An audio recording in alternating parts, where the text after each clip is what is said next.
हिमालय का समर्पण योग भाग 4 का आज 22वां दिन है और हम हैं पृष्ठ क्रमांक 231 पर।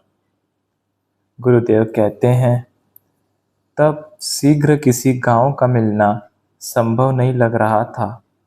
तब तो एकदम घना जंगल ही था।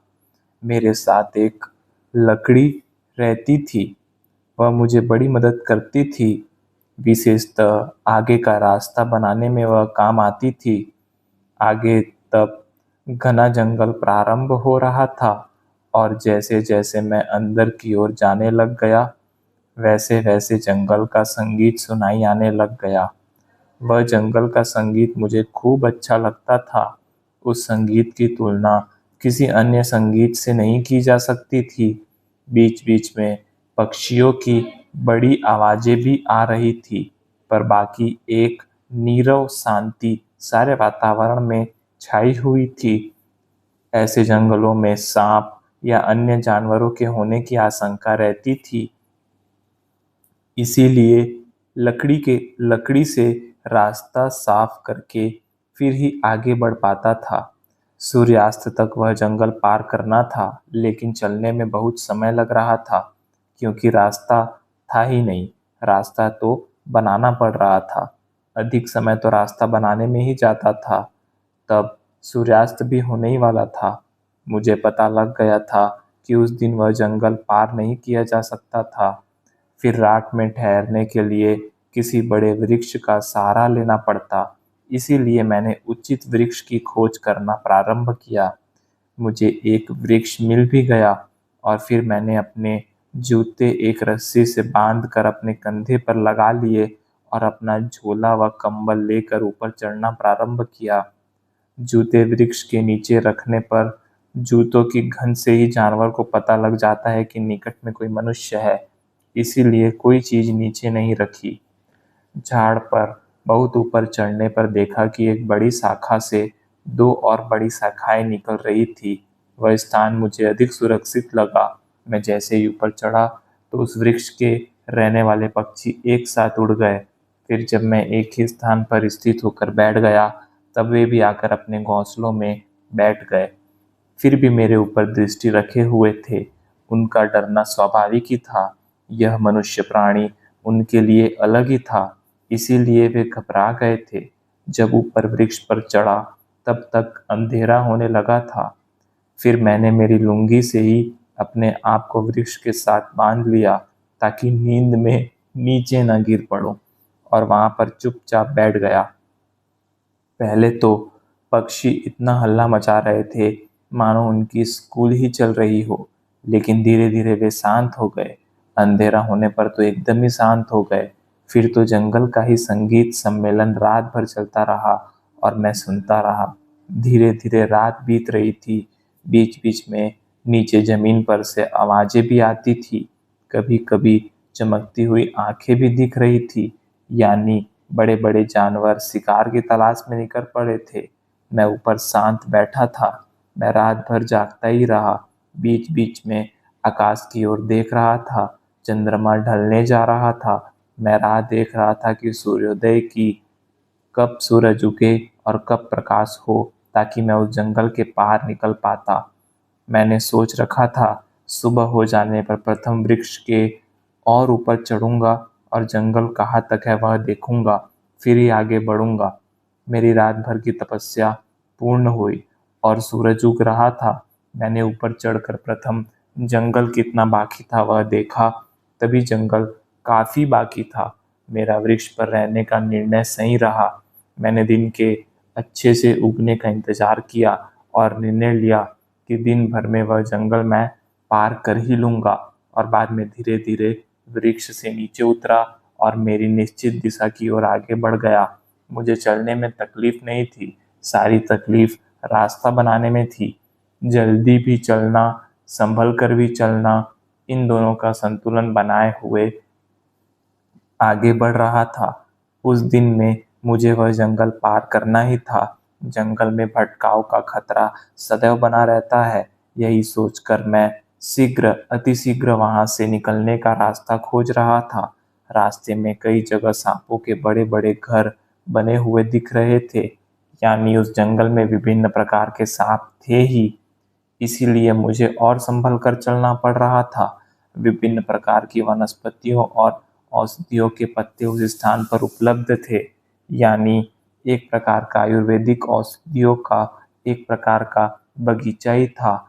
जो पत्ते मुझे उपयोगी लगे वे मैंने रख लिए। एकदम प्राकृतिक जंगल था। प्रकृति जब प्रसन्न होती है तो अपनी कृपा बरसाती है, ऐसा ही कुछ लग रहा था। जंगल सदैव प्राकृतिक होते हैं। पशु और पक्षी वृक्षों के फल खाते हैं और उनकी विशिष्टता के द्वारा इन पेड़ों के बीजों का दूर दूर तक फैलाव होता है। उनमें से कई पेड़ काफी साल पुराने लग रहे थे। उस किस्म के पेड़ बढ़ने में काफी साल लेते हैं। उनकी बढ़ने की गति धीमी होती है और वहां तो बड़े बड़े वृक्षों के रूप में थे। इससे ही मैंने अंदाजा लगाया कि वह जंगल काफी पुराना रहा होगा। बीच बीच में कहीं कहीं छोटे छोटे झरने मिल जाते थे, लेकिन दलदल कहीं भी नहीं थी। ऐसे ही एक झरने के पास बैठकर मैंने थोड़ा सुस्ताने का निर्णय लिया। मैंने झरने के पास बैठकर मैंने अपने पैर घुटनों तक उस झरने के पानी में डाल दिए। वह झरना ऊपर हिमालय से निकलकर आ रहे पानी से बना था, इसीलिए पानी एकदम ठंडा था। हिमालय के हिमखंड पिघलते हैं और बर्फ के टुकड़े बनते हैं, और वही बर्फ पिघलकर पानी का रूप ले लेती है और ऊपरी सतह से नीचे की सतह तक बहते रहती है। लेकिन बर्फ के छोटे टुकड़े नहीं थे, यानी अभी भी हिमालय काफी दूर ही होगा, ऐसा अंदाजा लगाया। झरने के पास बड़ा सतर्क होकर बैठा हुआ था, क्योंकि वहां पर झरने के पास जानवरों के पानी पीने आने की संभावनाएं होती है। पानी एकदम कांच जैसा स्वच्छ था। मछलियां या अन्य जलचर नहीं थे। कुछ छोटे छोटे पत्थर थे जो पानी के प्रवाह के साथ लुढ़क रहे थे। बड़े बड़े सुंदर सुंदर पत्थर थे। लाल हरे रंग के पत्थर थे। आदिवासियों को इनकी ही माला बनाकर पहनते हुए मैंने देखा था। सब पत्थर भी भागे जा रहे थे। बैठा तो केवल मैं था। मैं सोच रहा था, इन्हें जैसे मालूम है कि इन्हें कहाँ जाना है। पत्थर ऐसे भागे जा रहे हैं। पानी में बहुत तेज बहाव था और आगे ढलान थी, तो पानी के बहाव के कारण ही पत्थरों को एक प्रकार की गति मिल रही थी। जंगल के सारे वातावरण में एकदम शांति थी। केवल वह बड़ा झरना उस शांति को भंग कर रहा था।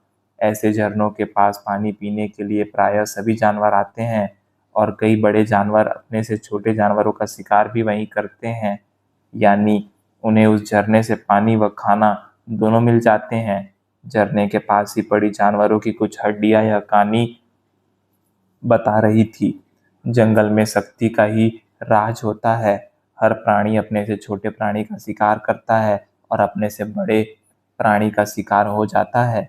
यह प्रकृति का नियम होता है। वह शक्ति पर आधारित होता है। कहते हैं, बड़ी मछली छोटी मछली को खाती है और स्वयं भी अपने से बड़ी मछली का भोजन बन जाती है। यही प्रकृति का नियम है। उस नियम का पालन वहां होता दिख रहा था, लेकिन जब बड़े प्राणियों का पेट भरा हुआ हो, फिर वे बेकार ही किसी का शिकार नहीं करते हैं। यानी वे भी बेचारे सीधे होते हैं, शांत ही होते हैं। केवल भूख के कारण अशांत हो जाते हैं। क्या करे, भूख तो भूख है, पापी पेट का सवाल है। उनके हमले या तो भोजन के लिए या अपने इलाके के लिए होते हैं, या फिर मैथुन करने के लिए मादा को लेकर होते हैं। यानी जर और जोरू का विवाद प्राणियों में भी होता है। सारे झगड़े इनमें इन्हीं 3 कारणों से होते हैं। बाकी समय ये प्रायः शांत ही होते हैं। मैंने पानी में थोड़ी देर तक पैर रखे और बाद में वहां से निकलने का निर्णय लिया। कुछ पत्तियां जो साथ लेकर आया था खा ली, ताकि फिर काफी समय भूख की समस्या नहीं हो, और आगे की ओर बढ़ गया। रास्ता बनाते समय बड़ा ध्यान रखना पड़ रहा था, क्योंकि रास्ता बनाते बनाते दिशा भटकने की आशंका होती थी, क्योंकि सूरज भी नहीं दिख रहा था। इतना घना जंगल था। जब कहीं सूरज दिखता तो दिशा का ज्ञान हो जाता था, यानी दिशा और रास्ता, इनका संतुलन रखना पड़ रहा था। फिर धीरे धीरे जंगल समाप्त होने लगा और बाद में पहाड़ियां चालू होने लगी। मेरा लक्ष्य उन पहाड़ियों पर सूरज ढलने के पहले पहुंचना था। मैं पहाड़ी के पास पहुंचकर फिर थोड़ी देर सुस्ताया और नए जोश के साथ पहाड़ी चढ़ने लग गया। मैं पहाड़ी थोड़ी ही चढ़ा था तो मुझे एक सुरक्षित जगह दिख गई। पहाड़ी के नीचे की मिट्टी धंस जाने से वहां पर एक बड़ी दरार सी बन गई थी। जगह सभी दृष्टि से मुझे सुरक्षित लगी और अंधेरा होने पर ऊपर सुरक्षित स्थान मिलता ही यह निश्चित नहीं था। इसीलिए मैंने रात को उसी स्थान पर रहने का निर्णय लिया और आसपास लकड़ियां खोजने चला गया ताकि रात में जलाने के काम आ सके। आग जलाने से दो लाभ होते हैं। एक तो कोई भी जानवर पास नहीं आते हैं और दूसरा ठंड से राहत मिलती है। लकड़ियां इकट्ठा होते ही मैं वापस आ गया और आग जलाकर उसी स्थान पर बैठ गया। नए स्थान पर एकदम नींद नहीं आती है, इसीलिए जाग रहा था। मुझे सामने वाला पहाड़ दिख रहा था जो मेरी दाहिनी ओर था और बीच में एक बड़ा झरना बह रहा था। अगली सुबह वह झरना पार करके मुझे उस पहाड़ी पर जाना था। अचानक मेरा ध्यान उस पहाड़ी के शिखर की ओर गया तो देखा जैसे कि जिस स्थान पर मैं तब बैठा हुआ था, कुछ वैसा ही स्थान सामने वाली पहाड़ी पर भी था और उस स्थान पर जीवंत आभामंडल का प्रकाश साफ दिखाई दे रहा था। वह चंद्रमा के प्रकाश के समान था, एकदम गोल था और उसके आसपास उसी रंग की एक किनार भी बनी हुई थी और वह तेज का वलय कम हो रहा था, फिर अधिक हो रहा था। वह कम होने और अधिक होने की प्रक्रिया सांस की प्रक्रिया के साथ जुड़ी होती है। जब एक आत्म साक्षात्कारी मनुष्य सांस लेता है तो वह आभामंडल से उड़ता है और सांस छोड़ता है तो बड़ा होता है। यानी उस स्थान पर कोई आत्म साक्षात्कारी महापुरुष ध्यानस्थ अवस्था में बैठे हुए थे। मैंने दूर से उन्हें नमस्कार किया और सोने की तैयारी करने लग गया। थोड़ी घास और थोड़े पत्ते डालकर बिछौना तैयार करके ही रखा था और मैं बाद में सो गया। सुबह जल्दी उठा और थोड़े समय ध्यान किया और उन महापुरुष से प्रार्थना की, मैं जिन गुरुओं की खोज में निकला हूँ उन तक मैं पहुँच सकूँ, इसलिए मुझे मार्गदर्शन कीजिए। थोड़ी ही देर के बाद उनकी ओर से भी नमस्कार आया और उन्होंने बताया, मेरी बाईं ओर से जाओ और आगे की पहाड़ी पर ही तुम्हारे गुरुओं का निवास स्थान है। मैंने आग बुझाई और अपना सामान लेकर नीचे झरने की ओर चला और धीरे धीरे झरने के पास पहुंचा तो समस्या थी, उसे पार कैसे किया जाए। मैंने दो बांस काटे, उनको साथ साथ बांध दिया और वहाँ पत्थर थे उनके सहारे रख दिया और धीरे से आगे बढ़ा और बड़ी सावधानी से वह नदीनुमा झरना पार किया और उस पहाड़ पर चलने लग गया जहाँ वे महापुरुष ध्यानस्थ थे। वे जहाँ पर बैठे थे वह स्थान ठीक वैसा ही बना हुआ था जिस तरह के स्थान का मैंने पिछली रात ठहरने के लिए उपयोग किया था, लेकिन उनका स्थान काफी बड़ा था। मैं उनकी बाईं ओर से चढ़ते हुए ठीक उनके स्थान के करीब पहुंचा, फिर उन्हें झुककर नमस्कार किया, धन्यवाद दिया कि उन्होंने मुझे उनके पास से जाने का अवसर दिया था और मुझे मार्गदर्शन दिया था और मैं ऊपर पहाड़ के शिखर की ओर चल दिया। मैंने तब यह महसूस किया कि इस आध्यात्मिक क्षेत्र में संकेत होता है, स्पष्ट मार्गदर्शन नहीं। गुरु के उस संकेत को समझकर अपनी इच्छा शक्ति के सहारे ही आगे बढ़ना पड़ता है। ये गुरुजन इतनी उच्च अवस्था में रहते हैं कि शारीरिक स्तर पर आकर मार्गदर्शन करना उनके लिए संभव ही नहीं होता है, क्योंकि इनका किसी से जुड़ाव नहीं होता तो किसी से कुछ लगाव भी नहीं होता है। इसीलिए वे किसी से बात करने में, संपर्क करने में ज़्यादा रुचि नहीं लेते। हाँ, आपको अगर आवश्यकता है और आपकी अगर शुद्ध इच्छा है तो ही उनसे कुछ पाया जा सकता है। मुझे उस समय लगा ये गुरु गहरे कुएं जैसे होते हैं। अगर आपको प्यास लगी है और आपको पानी चाहिए तो आपको ही रस्सी और बाल्टी लेकर उस गहरे कुएं से पानी निकालना होगा और पानी पीना होगा। और प्रयत्न नहीं किया तो पानी दिखेगा पर मिलेगा नहीं। इस मार्ग में साधक की इच्छा शक्ति की महत्वपूर्ण होती है। आपकी कितनी तीव्र इच्छा है वह महत्वपूर्ण होता है। ये गुरु अपनी ही मस्ती में मस्त रहते हैं। तब सारे बर्फीले पहाड़ शुरू हो गए थे। तब तक तो कभी कहीं बर्फ नहीं थी। ऐसे पहाड़ मिले थे। बर्फ के ऊपर चलना अधिक कठिन होता था। कई बार बर्फ की पतली सी चादर रहती थी और नीचे पानी रहता था। वहां संभल कर चलना पड़ता था। मैं धीरे धीरे पूरी पहाड़ी चढ़ गया और बाद में थोड़ी देर रुककर फिर नीचे की ओर उतरने लग गया। उतरते समय थोड़ा नीचे आने पर देखा वहां पर कई गुफाएं थी। मैंने जीवन में एक ही स्थान पर इतनी सारी गुफाएं नहीं देखी थी। कुछ गुफाएं छोटी थी और कुछ गुफाएं बड़ी थी, लेकिन इतनी सारी गुफाएं एक साथ बहुत ही अच्छी लग रही थी। उनमें से एक बड़ी गुफा की ओर मैं आकर्षित हुआ, पता नहीं क्यों। उस गुफा की ओर ही जाने की इच्छा होने लग गई और मैं यंत्रवत उस गुफा की ओर ही खींचा सा चला गया। उस गुफा में बहुत ही चैतन्य बह रहा था। थोड़ा भीतर जाने पर देखा तो दो नग्न मुनि ध्यान कर रहे थे। एक थोड़ी अधिक उम्र के लग रहे थे और एक तो जवान ही थे। मैं उनको नमस्कार करके उनके सामने ही थोड़ी दूर बैठ गया और प्रार्थना करने लग गया। गुरुदेव, मैं आपकी शरण में आया हूँ। मेरी ध्यान साधना में कोई दोष हो तो आप उसे दूर करने की कृपा करें। मुझे मेरे गुरु ने आपके पास भेजा है। और शांत होकर बैठ गया। कुछ समय के बाद वे ध्यान में से बाहर आए तो बोले, हम जानते हैं किसने आपको हमारे पास भेजा है। कुछ दिन यहाँ रहो, धीरे धीरे आपको आपके मार्ग के दोष स्वयं दिखाई देने लग जाएंगे। बड़े मुनि बड़े गंभीर स्वभाव के थे। वे बोलते थे तो उनके मुख से चैतन्य निकलता था। मैं फिर उनकी ही सेवा में लग गया।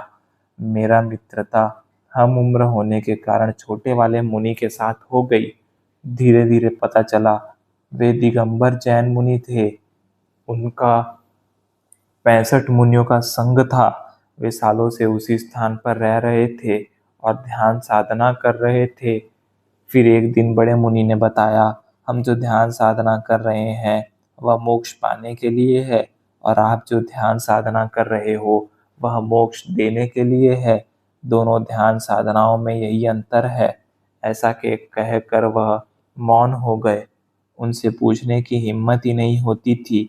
वे जो बोल गए वह बोल गए। एक दिन बाहर जब मैं और छोटे मुनि कुछ फल खोज रहे थे, उस समय वे बोले, बड़े मुनि की संवेदनशीलता बहुत अधिक है, इसीलिए शरीर पर पहने हुए वस्त्रों से भी उन्हें तकलीफ होती है। शरीर को प्राप्त होने वाली ऊर्जा में वस्त्र रुकावट होते हैं। बाद में यह मैंने भी ध्यान में महसूस किया कि अति संवेदनशील स्थिति में वास्तव में वस्त्र रुकावट से होते हैं।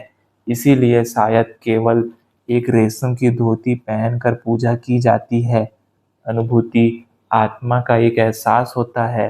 अनुभूति आत्मा की होती है। वह इतनी सूक्ष्म होती है कि जितने कम हल्के वस्त्र होंगे उससे अनुभव करना उतना ही सुविधाजनक होगा। समाज में तो संपूर्ण नग्न होकर पूजा नहीं कर सकते, इसीलिए रेशम की धोती पहनते हैं। वहां तो संपूर्ण जंगल था और न ही समाज था, इसीलिए वे वहां सुरक्षित थे। जय बाबा स्वामी, जय आत्मेश्वर।